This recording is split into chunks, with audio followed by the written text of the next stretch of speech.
Good evening, everybody, and welcome to the show. Just want to thank you all for tuning in. We have with us a special guest, and before we go into his story and talk about his journey, I will just say one thing. He's one of the few people in the weight loss community who actually now gets upset when he loses weight. So we'll hear his story and talk about all that in a minute, but I'm just going to let my two co-hosts say hello, starting with Rose. Hello, everybody. I'm so glad to know that you guys are viewing and coming by on Tuesdays. I go back and watch your comments or read your comments, and I think it's amazing. So you guys keep the comments coming. And I am so glad to have Peter. Is it Peter or Pete? Tell me the right way. Either way will work. Pete is good. It's easier. Okay. So glad, Mr. Little. Can I say Peter Cottontail? No. No, that doesn't work. Okay, Peter. Glad that you're here. Hi, it's Crazy Mom Brooke, and I'm excited to be a guest. I jumped at the opportunity to be here with Pete. I really, really enjoy his channel and enjoy him, so I'm happy to be here. All right, thank you. And like I said, our guest is Pete. His name on YouTube is SleeveRocker. And, I'll let him talk about other social media and other things if he wants to bring those things up. But we're glad to have him on. I mean, he's lost, as I said on, I think, Facebook a few minutes ago, he's lost over 200 pounds. He's been on this journey for a little over a year, and, he's just come in, and week after week, he's just been so consistent and so faithful and so dedicated. We weren't able to see him from the very beginning, but, once he really started, even when he started making videos, he just would do them every week and be so consistent with that. So, I think he's been a model to many of us, as far as just dedication and consistency goes.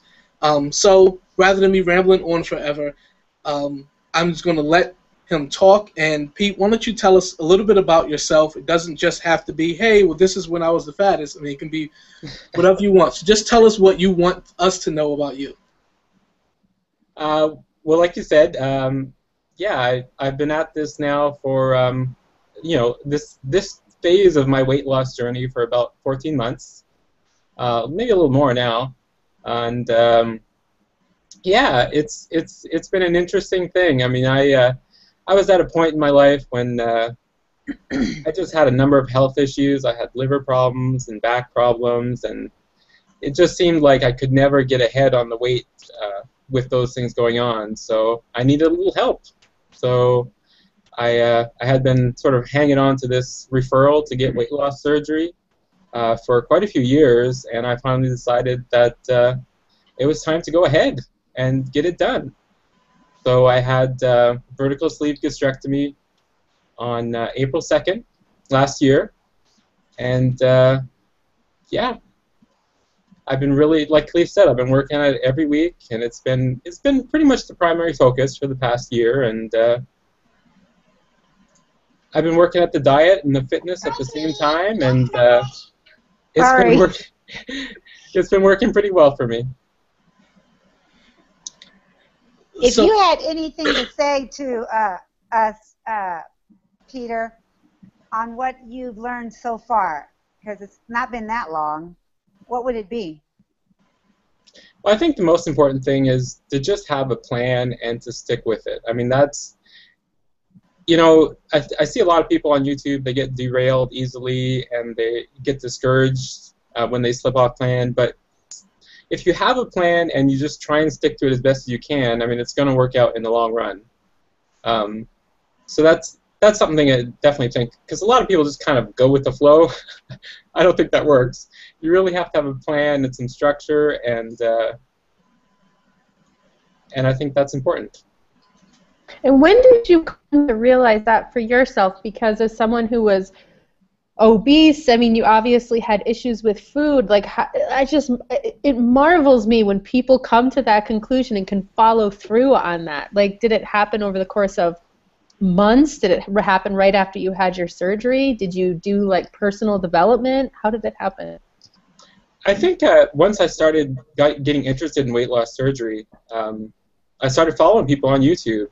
And you can see the most successful people, the people that have lost the most amount of weight, at least, they had a plan and they had a structure and they did, they tracked their food daily and they, did as much fitness as they could, and I said, okay, well that's the way to do it. That's the way that works. Who were the first ones you started watching, other than myself? Not.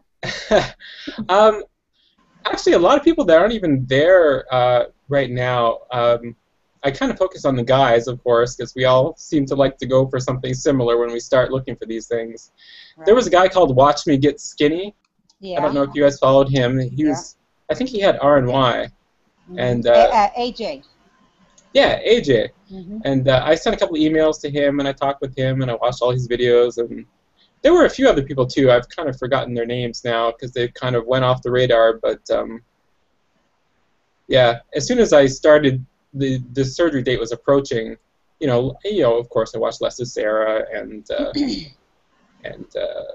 Tanya and geez, there's so many people. I kind of went head first into it and started following dozens of people. So. What would you say? I mean, you talked about you had health problems before, but I mean, was there a moment that you can point to and say, this is when I hit rock bottom and realized I need to do something? Was there like one defining moment? I don't think there was one defining moment. I mean, there definitely wasn't a defining moment that sort of made me say, okay, I need to have surgery now to make this work. But I mean, I definitely did have those low points in the years before getting surgery. There were a few times when my back was failing. I had osteoporosis that was brought on by medication I had to help my liver problem, and my back was deteriorating, and it was getting difficult to get out of the house and do regular things. And I'm like, this is not good. This is not good. And then there was one time when I actually went to the washroom. And I sat down a little too hard in the toilet, and my vertebrae just collapsed, and I was stuck in the basement of our house basically for a couple days, and that was pretty bad. I actually had to call an ambulance and ambulance drivers, and they had to call police because the 2 people wasn't enough to get me out of there. So that was pretty bad. I think that was probably the lowest point. Oh, we have something in common, Peter. We do. You've heard my story. It took 4 men to pick me up. Mm-hmm. So we can relate. So tell me, what is your plan? You say you have to keep a plan. And I know, if for the ones that watch Peter, I mean, I know, but what about people that are not, that you would want to give them advice? What would be the plan that you would give to somebody? Well, it's kind of interesting. Actually, in preparing for this, I kind of went through all my videos, and my strategy has kind of changed through the months that I've been going through. But I think having the daily fitness as much as you can do, if it's 30 minutes, and then just building on it every week, doing more, adding more different things. Just keep up the fitness. Because it's not only just to lose more weight or to burn more calories, but as you're building that fitness and you're doing more things, you become more invested in the weight loss. Right. So, you're not going to go get that, 300-calorie chocolate bar if you know it's going to take you 2 hours to burn off that work. It's that interplay between the food that you're eating and what it takes to get it off starts to become apparent. So if I was to develop a plan for someone, sorry, Brooke. No, sorry. Go ahead. If I was to develop a plan for someone, I would say that they need to, do some low intensity cardio, like walking incline, and then step that up in speed or incline as they go along, and also lift weights. Heavier the weights you can lift, the better, and just every month reevaluate and increase the intensity of what you're doing. What always impresses me about your videos, and since I started watching you, and you have really personally inspired me to take better control of tracking my food. Khalif is always breathing down my neck about it. Khalif! He's been bothering about it from the beginning. But I really admire the laid-back attitude and the simple attitude you have about things, because like you said, it's very easy, like lots of folks on YouTube, I'm guilty of it. Sorry, my kids are coming in, and then I will hit mute. But the overcomplicating of the most simple formula of weight loss and your ease about it and your way of deconstructing it into small, manageable pieces, I think is really, really valuable. So I want you to know how much I appreciate that. Yeah, I think things like tracking and portioning out your food is a real big advantage. I mean, not only do you know what you're eating, but you also can plan it out. So, you know, spread your food out through the day so you don't get hungry, and there's just so much you can do when you're actually monitoring exactly what you're eating and what you're doing. I think you kind of come out as like a teaching type of situation, because you did a video not too long ago that basically taught us those simple things that we take for granted, and we're like, oh, you know, we try and make things so difficult, and it's not. No. But in our heads, it is. It's like, oh, well, I can't do that. I can't do it that way. And then the way you said it in the video, I'm like, well, yeah, that makes sense. So I appreciate those kind of videos. Yeah, I think a lot of people watch my videos and they say, oh, this is way too complicated. You know, he's doing too much detail. He's focusing too much on what he's eating and weighing everything out and everything. But the time investment really isn't that much. I mean, it sounds like a lot when someone explains it to you, but once you get going and you get it set up and you get like your foods that you like and you know the proportions, it's really not that hard.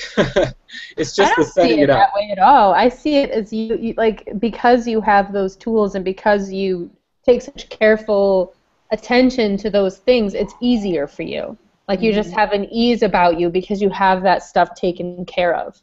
Like, I don't know. I think more people I could benefit from that behavior for sure. I think for me, I find it reassuring to have that control in place, because I know I'm not going to screw up because I have a good idea of what I'm going to eat. That's the plan. That's the plan I was discussing. You know, it's just it's the plan you have. Of course, it's not going to be for everybody, but if you do follow your plan, it's going to work 100%. But you've got to follow it to the letter, if whatever you're going to be doing. If it's all fruits, all vegetables, you know, protein and vegetables, whatever it is. Yeah. No carbs, low carbs, whatever it is. It's got to be the plan that you stick to. Yeah. So, Pete, did you have a time in your journey, because I mean, for those who are just kind of joining in, you know, we talked about you've lost over 200 pounds since March of 2013, I believe.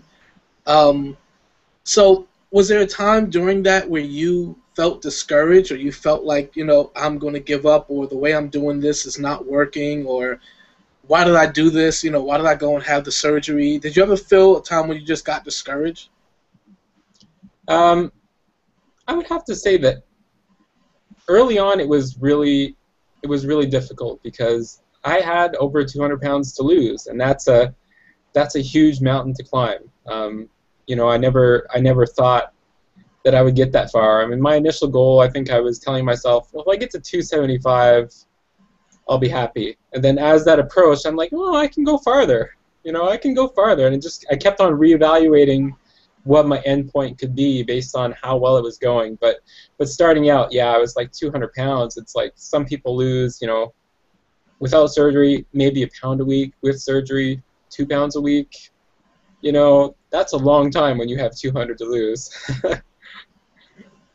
Really, Peter? Really? Yeah. Well, you know. The thing is that it's. I try and tell people that you can't look at it. It's just for until you get to go.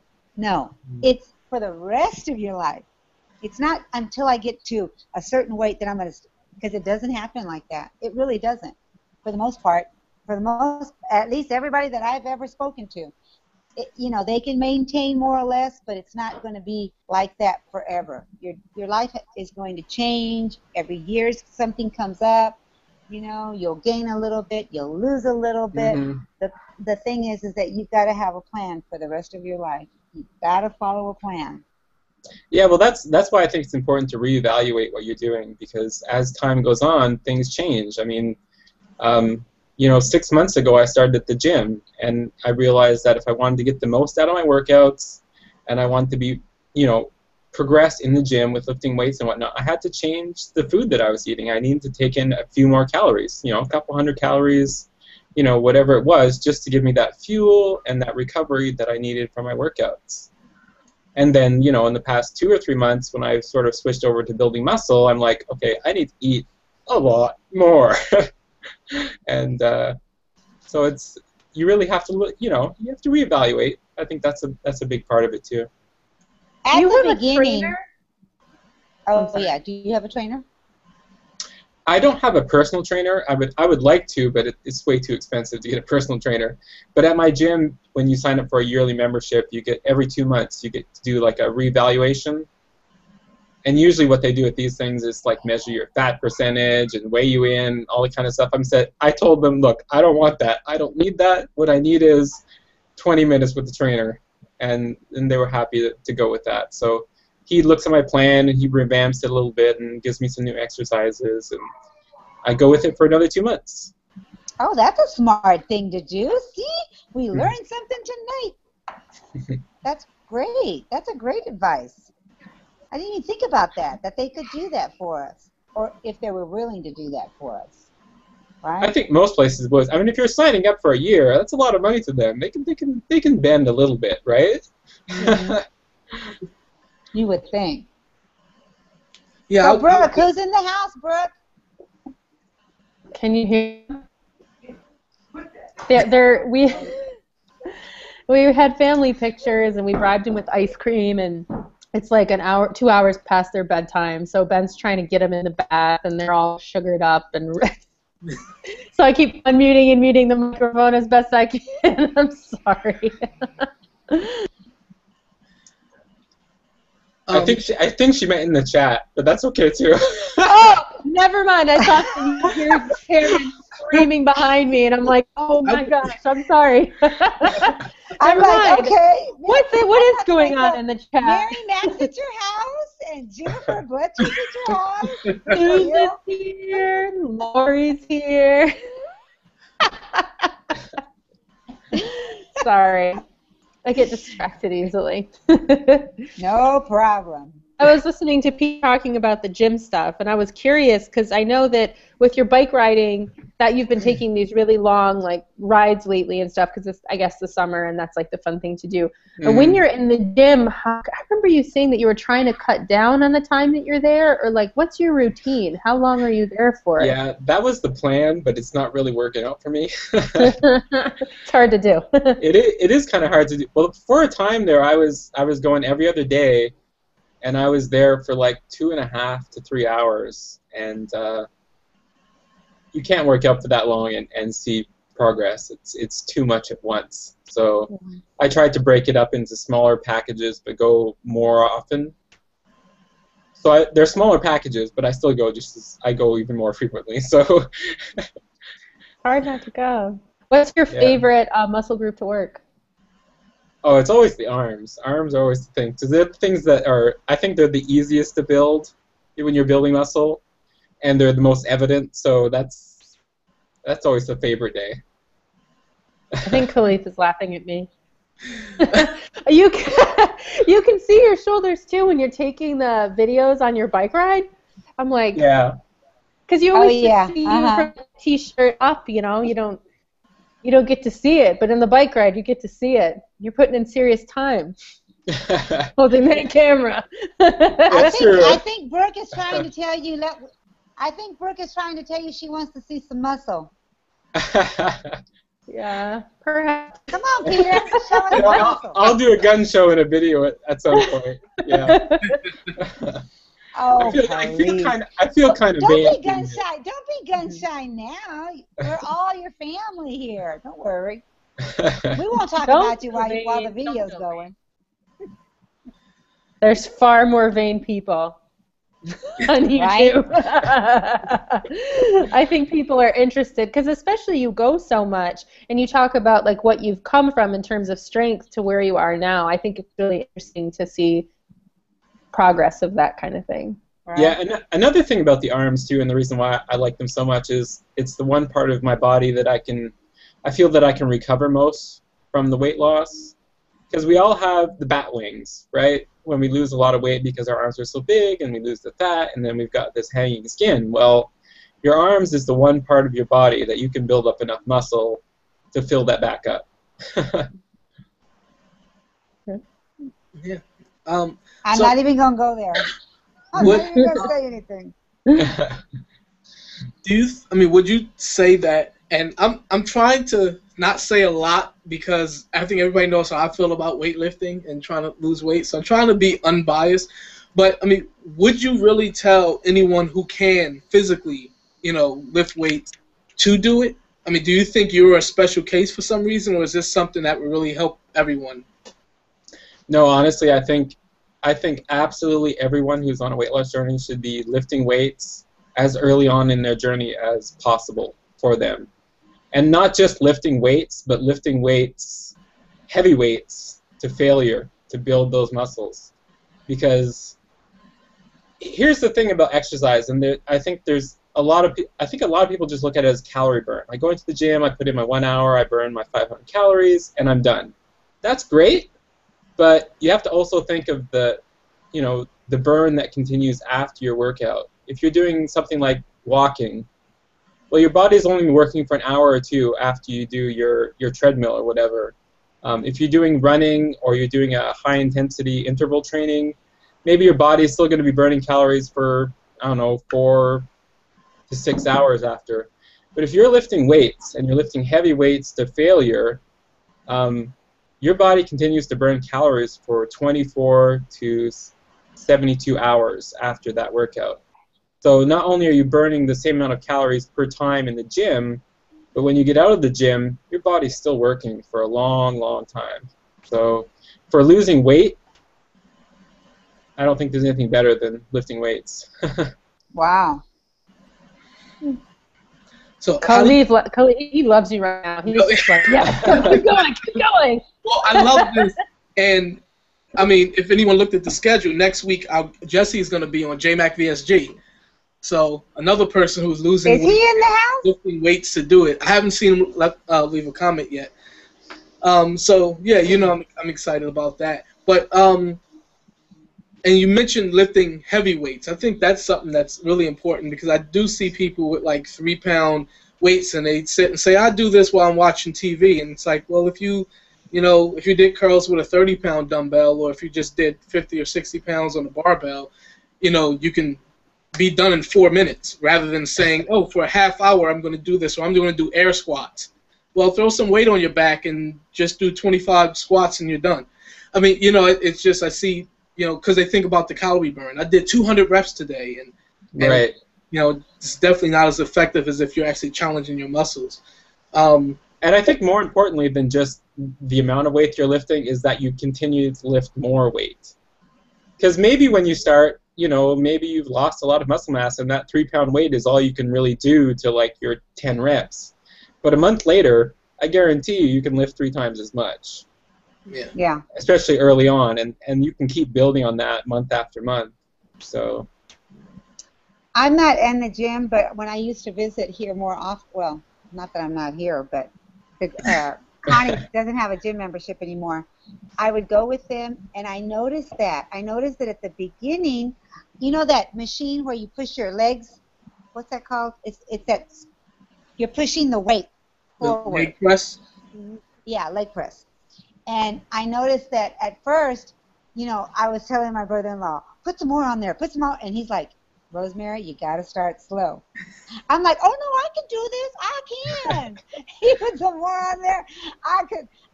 I went forward, and then I couldn't push it forward. The thing jumped back and hit me in the chest. I'm like, not the chest, but my knees. My knees almost hit my chest. So I'm like, okay, yeah, I need to take it slow. Well, about a month, I was already going to get on the plane. I was about a week before I got on the plane. I could actually do the weight that I couldn't at the beginning. I thought that was amazing. I'm like, now I got to go home. I can't do it anymore. But I loved it. I loved working my legs out. And I saw a huge change in 1 month. Yeah, those are called the noob gains. That's what they call them. Yeah, they're great. When you're first starting, because that's when you build a lot of muscle really quickly. Yeah. I know Khalif is just like, I mean, I've just like made his year with me talking about lifting weights and how much how much I like it, and so it's really true. It really is true what you're saying. I mean, how much it's done for me in just a short amount of. How long has it been? Like 4 months, 5 months, or something? And it's I think that's great that you advertise that because it's really true. Not just for losing weight though, too. Also for regain. The more muscle that you can build, the easier it's going to be for you to keep it off because your body is just going to burn more. It's going to burn more at rest, but also that work you do at the gym. Like if you hadn't gone to the gym and then you're let's say you hit a stall in your weight loss and you say, okay, I'm going to go to the gym. You're going to start lifting 30 pounds or something. But if you've been at it all along and you get to a stall, you can lift 100 pounds. So the amount of work that you can do to break that stall is going to be levels and levels above, so it's going to be easier for you to push through. I don't know if that makes any sense. And you're still obviously balanced in what you're doing because you're able to do these 30-mile bike rides as well, so I think that's great. Yeah.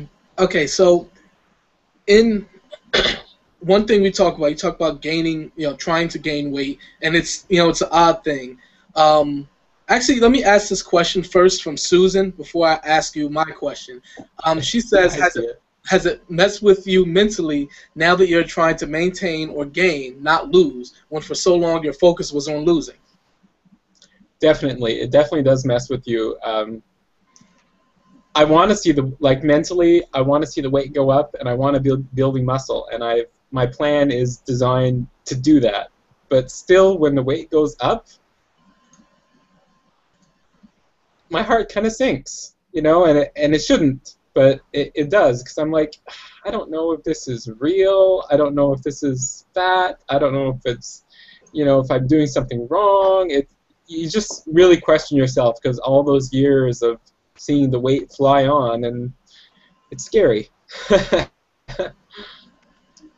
But you know what? It's going to take year after year to finally get to a spot in your life where you continually challenge yourself, but then you have to kind of like turn things around and start agreeing that your body is doing what it's doing for you.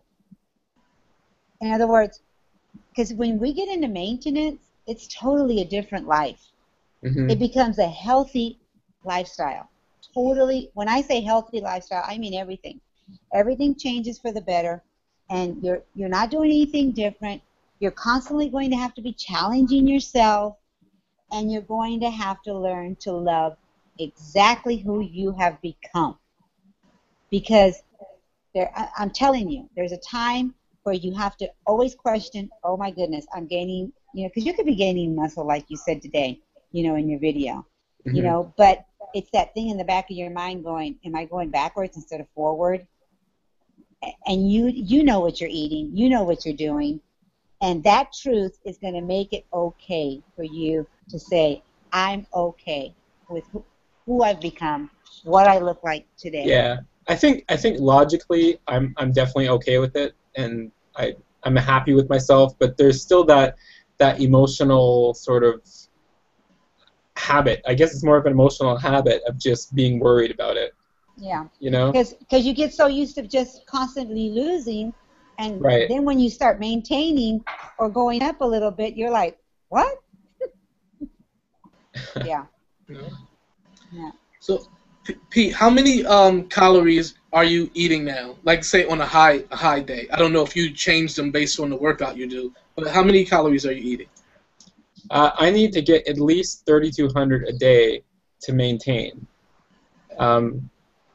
and my trainer says that I need to go, you know, at least 200 or 300 above that if I want to gain muscle mass.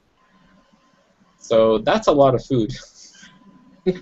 But is that based on your gastric bypass, or is that based on a regular stomach, or whatever you had? I can't even. Well, you had the sleeve, right?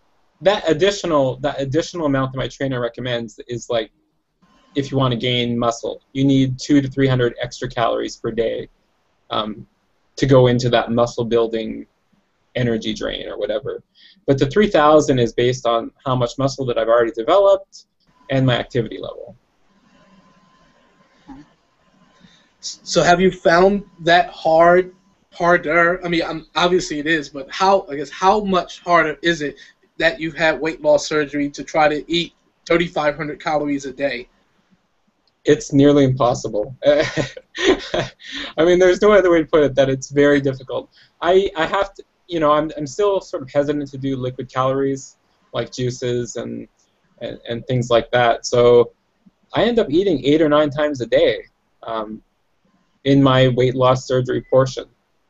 And I even kind of push that a little too far sometimes. So it's difficult having weight loss surgery and eating that much.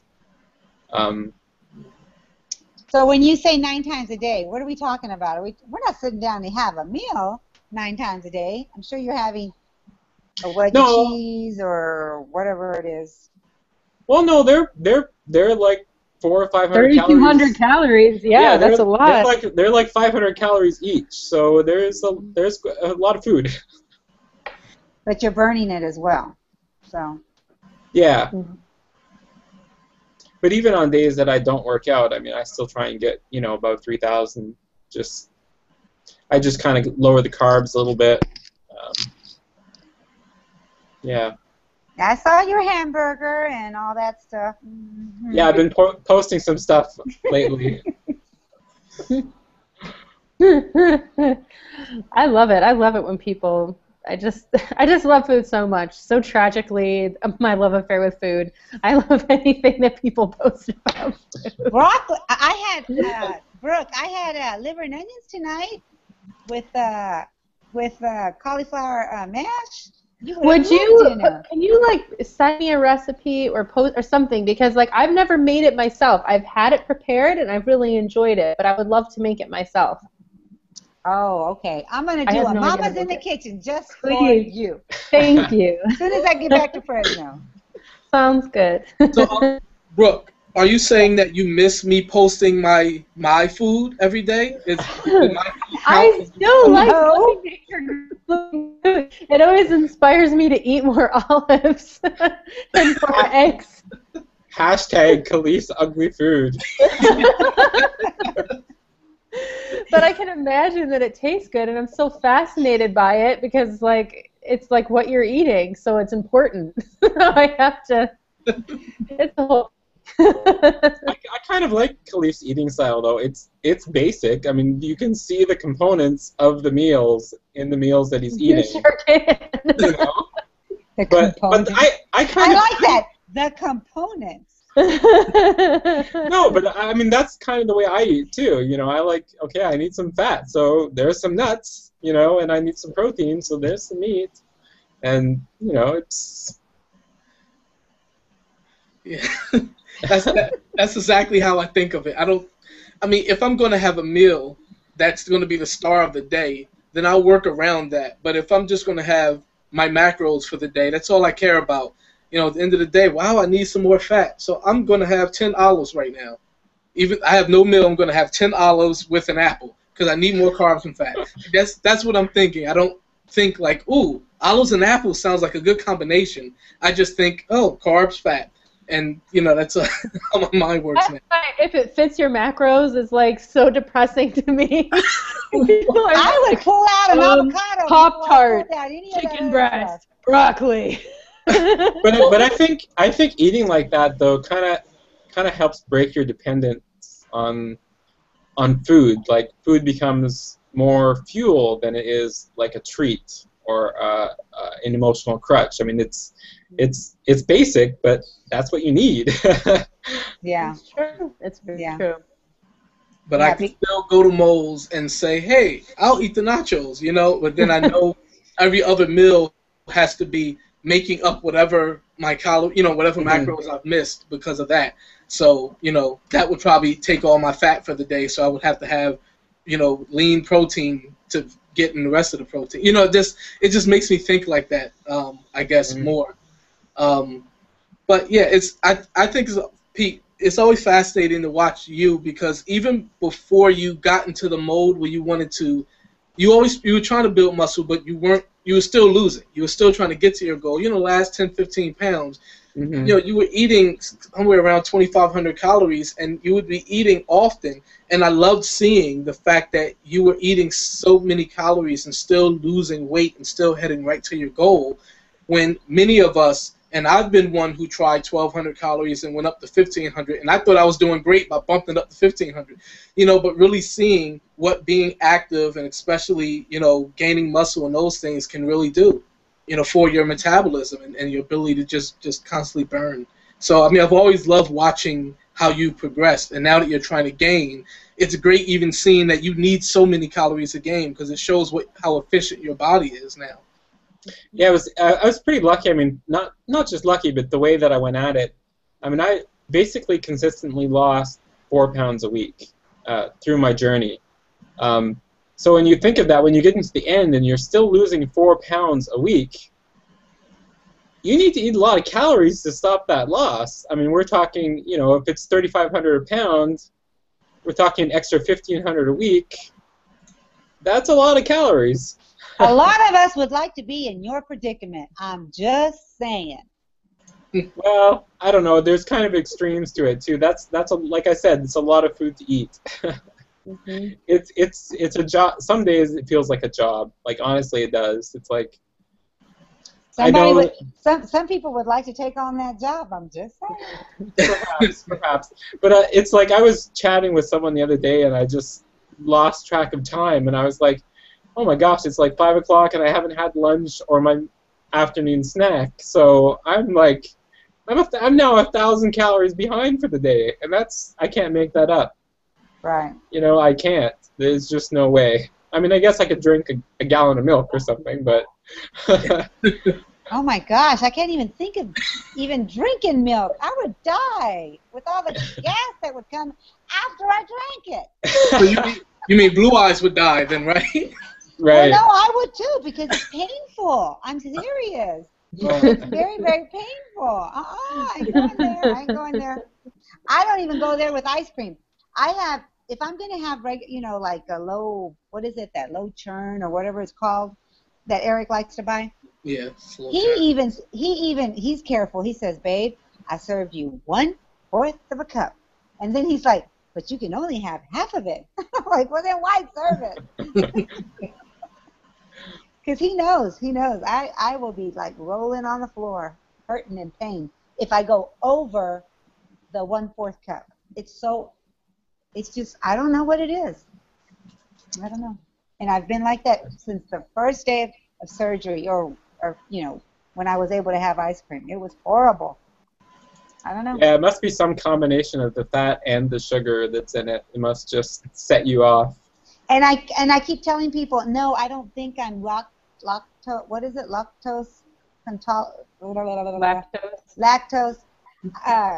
I don't think I have that issue, because I can have cheese, and I don't do that. It's just milk. It's just something with your stomach that it irritates it, maybe, or your intestines or whatever. It's just the milk or the ice cream. Mm-hmm. Mm. Terrible. So I'm sorry. Go ahead, Rose. Do we have any more questions? I didn't. Let me double check. But last time I looked, it was a lot of people just checking in and saying hello. Let me see if there's any questions. And it's easier if you write them in all caps. But Pete. Okay, Jennifer said, Pete, do you find? Did we answer? No, 9 minutes ago. Pete, do you find people treating you differently since losing 200+ pounds? That's a good question. I think so. I think people are a little more apt to. It's kind of strange to say, but they're more apt to look at me when I'm walking down the street or in the store. I think when you're when you get to be a certain size, people don't necessarily want to look at you. They don't want to open themselves up to interaction, and I don't know.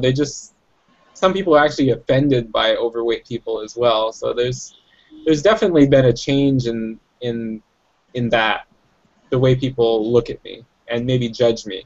I don't know.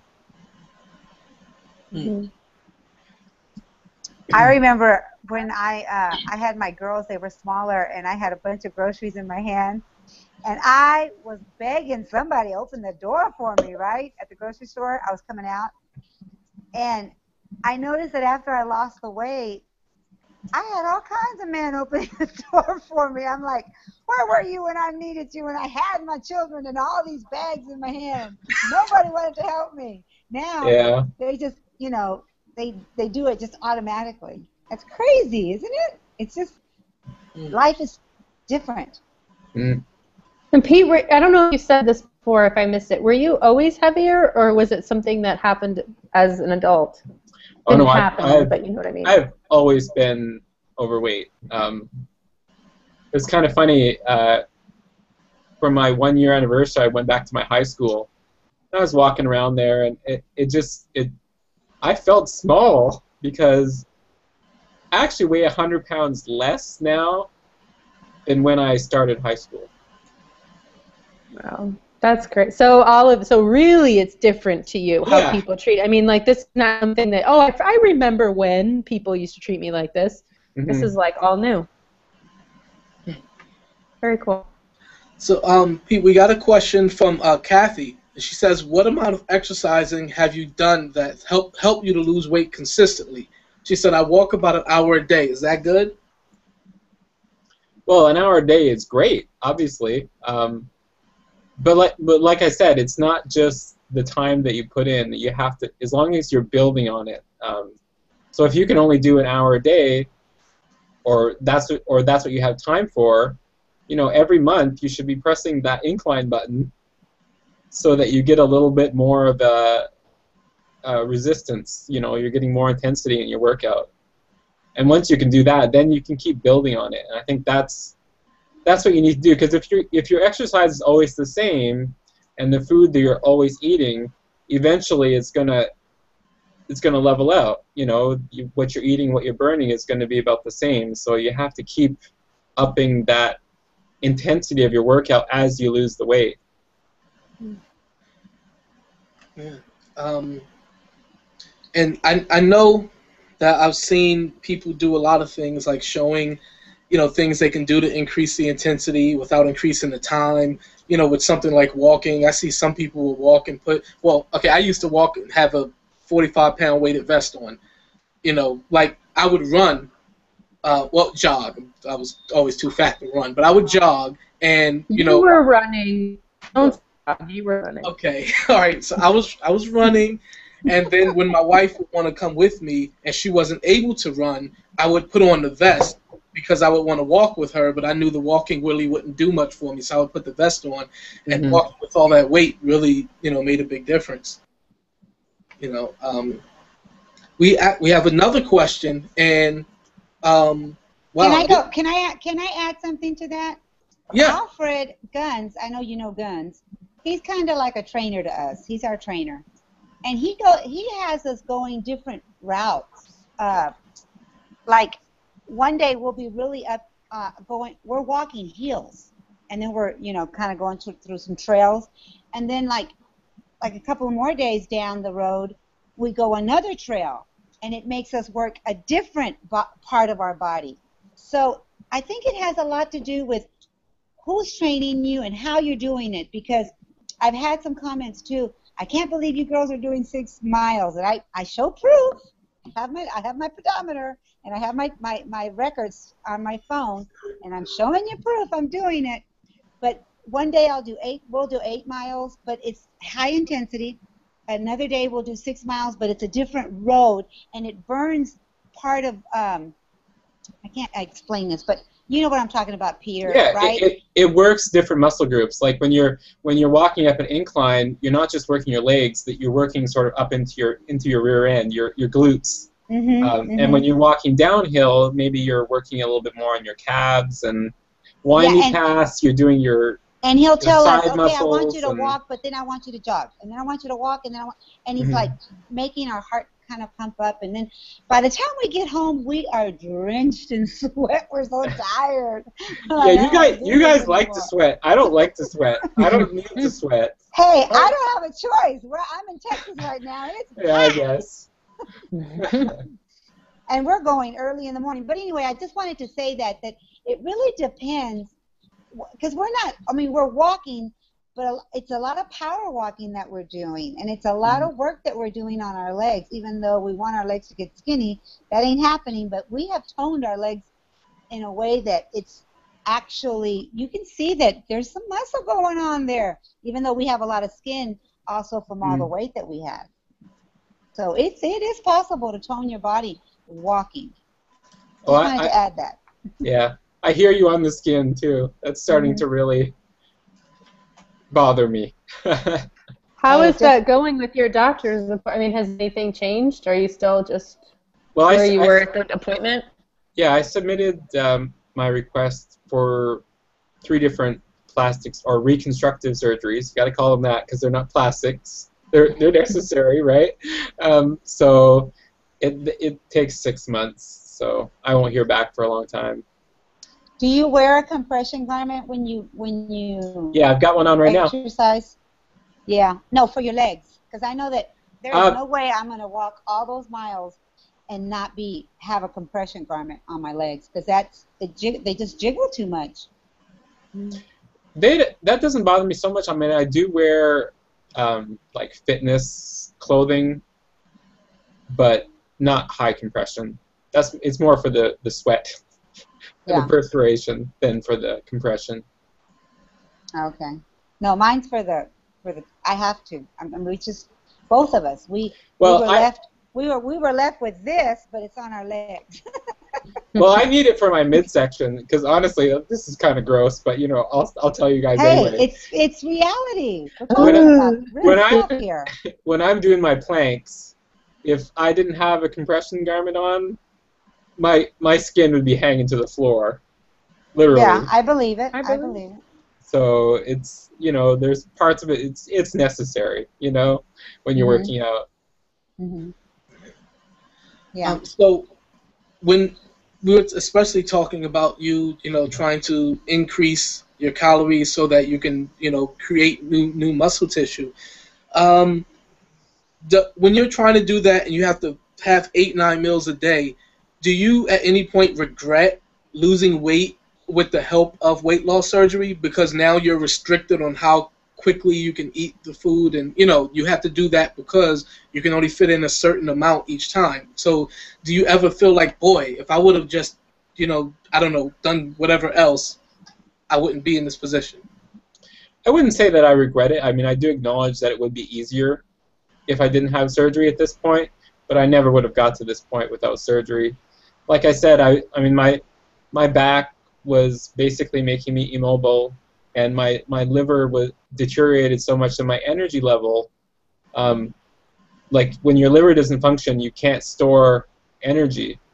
So this is something simple like going to get groceries, and I would be tapped out for the entire day, because not only am I getting the groceries, I've got to carry 400 pounds around. So I needed something to break, something to change, so that I could make progress on the losing the weight. Yeah. That's a good perspective. Yeah, there's no way without surgery. I mean, I had lost 60 pounds or 30 pounds or things like that, but I needed some help to go farther than that. When did you have surgery again? April of last year, so about 14 months ago. April the what? April what? So 2nd. Oh. The day after April Fool's Day. Mine was April the 19th. 10 years ago. Wow, eh? Yeah. We do have, I'm sorry, Carly. I was like, I mean, I guess you can only be so honest because people are watching, but As someone who's highly, highly successful, weight loss surgery or not, just someone who's really succeeded in weight loss and getting fit, is it really difficult for you to watch videos of people making, me specifically over the last 2 years of YouTube, very guilty, making the same mistakes over and over and over again when you feel like, I know the answer, just listen. You just want to grab someone by their shirt collar? I can imagine, because I don't know. But is that how it feels sometimes? I definitely do get those feelings, but at the same time, I know two things. One, I had those same problems. I mean, they're not unique to the person who's having the problems, but also I know that they know the answer too. You know, they know what their weaknesses are as well. It's just finding the strength or the courage or ignoring the obstacles to get it done. That's the missing puzzle that I can't tell them because I don't know it.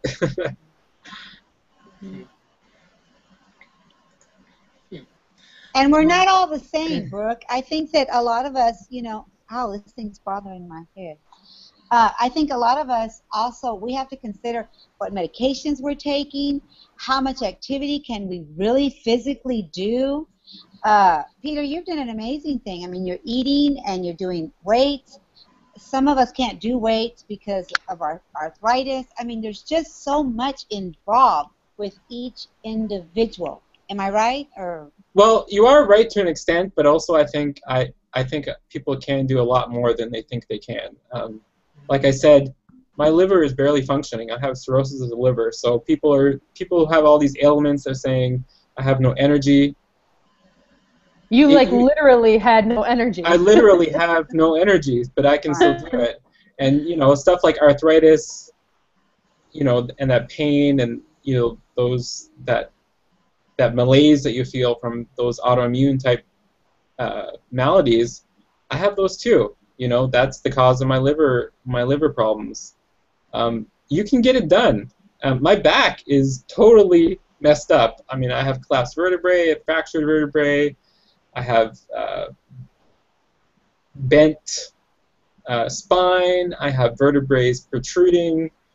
You know, you can still do it. You can, like, I'm restricted to do machine work instead of like lifting weights like Khalif does, squats and that kind of stuff. But you can make it work. You know, you can modify your program so that you can get the benefit out of it.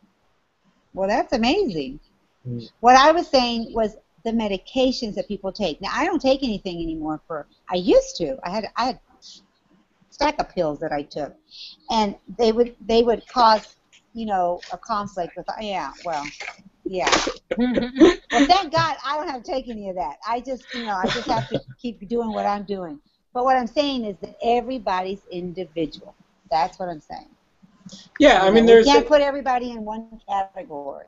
It's true. I mean, there's definitely some medication where you have to be more careful about, you know, some particular thing, like whether it's what you're eating or you know, the intensity of your workouts, or, you know, all those things. You have to make some modifications, but you can work around it. It can be done. Yeah. You're the example. Mm. We have a question from Sarah Smelling.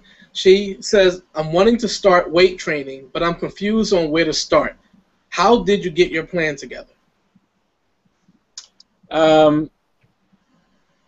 Well, I just started the machines, and actually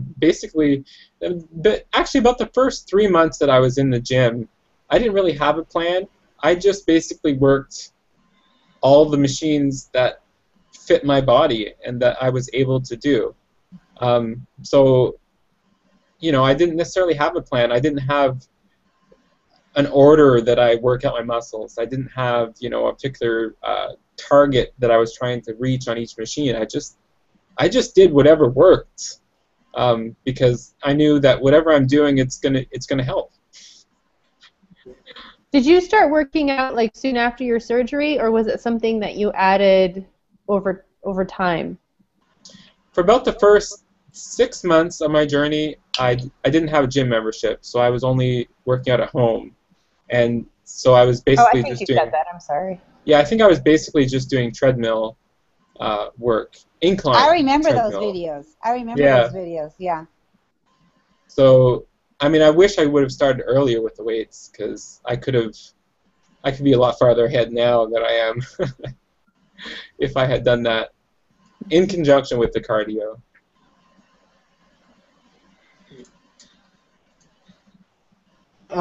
When one thing I kind of remember, I was just thinking about what Sarah asked, and even what you were saying about just doing wherever you could fit, whatever machine Yeah. you fit in, pretty much. And the one thing you mentioned earlier about getting the noob gains, I think that's the great thing about just starting out. I mean, with anything, it's like there's so many people who started running and didn't have a C to 5K program that they followed, and they just said, hey, I'm just going to get out here and run until my lungs burn and I can't do it anymore. Then you learn, oh, I should pace myself. Then then you start developing things. But same thing when you get into the gym. With those noob gains, your body gets the great benefit of you just adding resistance, and you can do a horrible program, you can make up your own thing, and you can do terrible.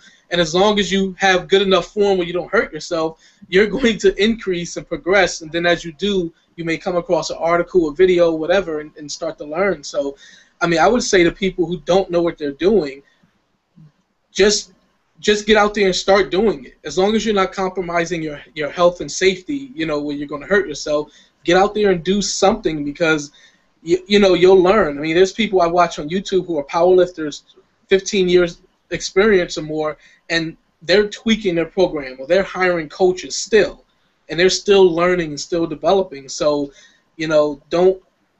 don't be paralyzed. And I'm not saying just to you, Sarah, but just don't be paralyzed because you don't have 100% knowledge of something that you're not going to start. Get out there and do something, and the knowledge will come. But your body will respond anyway, even to a poor program. Mm-hmm. Yeah, and most of those machines have instructions on them too. Yeah. Don't you just feel like when you were at the gym, didn't you just feel like you had to ask somebody, well, how do you use this machine? Or did you just feel like, okay, I'm going to just look at the instructions and do this? I am such a peeping Tom at the gym. I watch what people are doing, and sometimes they catch me doing it, and I feel so embarrassed. But that's a good way to learn too, is just watching what people do. Mm-hmm. And if it looks like they're doing it smoothly and they're not hurting themselves, then that's probably the way to do it. How's your social anxiety coming with the gym? Because I remember you doing videos and saying, I'm going to try and be more social now when I go. How has that come along? Has that progressed in a better way? So I remember you tried talking to a girl, and the girl thought you were hitting on her instead of trying to be nice to her. And I thought to myself, poor Peter, he can't even get a break. That's always a worry with the girls. Honestly, I don't even really talk to the girls anymore, because a lot of guys do kind of hit on girls at the gym, and I don't think it's really appropriate to do that. That's not the place to be hitting on girls, So a lot of them are kind of defensive, and they put up that wall. But I've been trying, but it's hard. It's not really the venue to be social, really, in the gym. People are there to work out, But there are a few people now that I converse with, and at least say hello and, joke around a little bit with. But well, I'm sure people want to know, what are you doing to lose all that weight? I'm sure people have come up to you, right? Because I mean, it's a huge change. I'm actually a little bit embarrassed. It was actually the owner of my gym. I don't know what I was doing. I was talking with her at the counter, and someone came up to sign up for a new membership, and she was like, look at this guy, he's lost all this weight. She's like, how much have you lost? And I didn't want to tell her the truth. Right? I have the same issue when people So ask me. I was like, well, since I've joined the gym, I've lost this much. I didn't want to tell them like the whole deal, right? Yeah.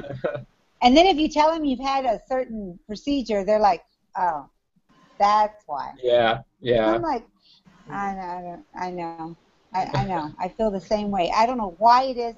When people ask me, I'm afraid to say. Instead of I'm afraid, I don't know how to say, I lost 300 and something pounds. And well, for me, the thought that goes through my head is, it's like, I know in my heart that I shouldn't have had that much to lose. Right. It's embarrassing. That's what I'm saying. That's what I'm saying. Yeah, And that's then they look that's at the you thing. and go, what? Yeah. But you know that reaction is not, wow, how'd you let yourself get that big? It's, wow, that's amazing. How did you do that? Mhm. You know, they're thinking, wow, you amazed me by your dedication and perseverance. Not, I can't believe you were that big. You know, they're thinking the opposite. I want that Well, too. I think there's actually an evolution of people think that's their initial reaction, and then once it starts to sink in, and they're like, wait a minute, Yeah, how did you get that big? yeah, yeah. I had someone ask me, how did you walk? I'm like you? I made myself walk. I was younger back then, too. Oh, my goodness. Yeah. So, Pete, do you ever get anyone, you know, saying that? I mean, you put in hard work. You obviously have researched about nutrition and, you know, exercise science. But do you get people when they find out that you had weight loss surgery, they discount all of your hard work and act as if you just had surgery and laid on the couch and lost 200 pounds?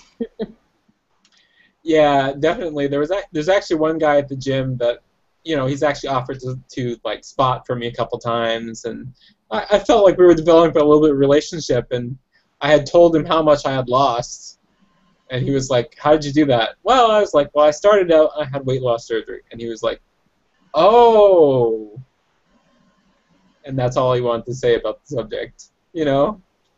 Yeah. So Yeah, yeah, that happens to me all the time. It's like, oh, it came off of her. She sat there and ate bonbons, and that's how she lost her weight. That's how you feel. That's what it makes you feel like. That's what they're thinking. It was that easy. I think it maybe from someone in my position, I would think maybe it would be uncomfortable, like you wouldn't know what to say, like they wouldn't have something to have in common with you, like, oh, I don't really know what that is. Oh, Yeah. I don't know. So now most people, the way I usually start when I tell them, it's like, well, I track everything I eat, and I've done that for a year. And I drink high protein, low carb. Oh, and I had weight loss surgery. Because that's the truth. That's the truth of it. Yeah. Yeah. Or you can opt not to say anything and just say it's all been hard work. Was that Star Jones with portion control? Yeah. But then you get into trouble because Connie, she hated to tell people to bypass. And I'm like, oh, yeah, throw me under the bus. Okay. Well, you're older, right? Yes, Khalif, by Okay. 12 minutes. 12 minutes. So you're the big sister. So so you have to take the fall. By 12 minutes. But I understood what she meant because when I met those people, I was like, oh, Connie, I totally understand. You can throw me under the bus. But it was not good. I remember standing there and two other ladies that were also on YouTube wanted to meet, or I didn't know they even knew who I was, but they knew anyway. They were standing there, and the other ladies were telling them that the ones that have weight loss surgery are the ones that, you know, make it so easy, and it's just so easy. And Connie was like, I will never tell them. So it's just a preference. If you're going to tell, if you're not going to tell. I think the big benefit to weight loss surgery is that initial loss is so motivating. You just want more of it. Yeah, it is a big push at the beginning. As you go farther out, you realize it's really just a lot of hard work. But that initial push, it definitely does help with that, at least. Yeah. And to stay healthy, it's going to be, you know, the same stuff for the rest of your life. So, Pete, could you see yourself becoming a trainer or something like that? You know, with the knowledge that you're gaining in, say, exercise science and nutrition, could you see yourself doing that? Unfortunately, I don't think I couldn't do the exercise training because I can't. The exercises that I would recommend to people, I can't do. I can't do deadlifts and squats and you know, bent over rows and all these things. I can't do those properly, at least. So, but definitely, I mean, helping people with weight loss. I mean, I kind of enjoy that when someone asks me, watches my video and asks me, can you check out what I'm eating, or do you have a recommendation for this and this? I really enjoy that. So maybe some component of that would be interesting. Yeah. Okay. And we're kind of out of time now, but just if you could leave people with one thing that you would recommend, especially someone that you think is struggling, or someone who's watching this video and maybe says, "Oh, he did it, but I don't think I could." What do you have to say to that person to kind of get them going, get them started? Well, I think I think a lot of people get overwhelmed by what it takes, but when you really break it down and see the time commitment involved and the amount of preparation that you take, you're talking about maybe an hour of your day, and there's 24 hours in a day, so we're talking that's like 4% of your day. You can make the time, you can find the time to get that done. The things that you have to let slide to make that happen, you can do it. I'm pretty sure. It's just decide to do it, and then that's it. The hardest thing is putting them tennies on, right, Peter? Right. Deciding you're going to get it done. All right. Well, I wish we could just keep going on, but we're out of time. That went really fast. Yeah. It did. Well, and keep making your videos, Peter. Yeah, definitely. And don't forget that you got to do the flexing video. You already promised it. Oh, right. Right. So. I'll do it after Arm Day. Yeah. Oh, yeah. Definitely. When you have. Yeah, you'll be off. You'll be off flexed up. But just thank you for coming on, and thank you for sharing your knowledge and being so open with us about things that you've gone through, and how you've been so successful, and even changing now to the point where you're trying to actually gain weight, gain muscle. And so thank you for being so open with all of that.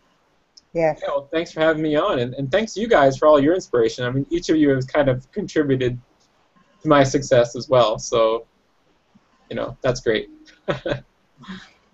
All right. Well, thank everybody who's tuned in, everybody who's leaving comments, questions. Just thank you for supporting Renew and supporting all of us. And don't forget, if you see somebody commenting you don't know, check out their channel, because you'll probably get to meet someone who needs inspiration or can be inspiration for you. So check them out. Don't forget to be back here next week. We're going to have Jesse J Mac VSG on. Another person who has lost a ton of weight and is now putting on muscle as well. So 2 men in a row who are losing weight. I mean, that's probably a record, because you don't have a lot of men. It is a record. So, and I saw that Michael May and a couple other guys had tuned in as well. So, yeah, just thank you all for being on, and I'll see you next week. Bye. Bye, guys.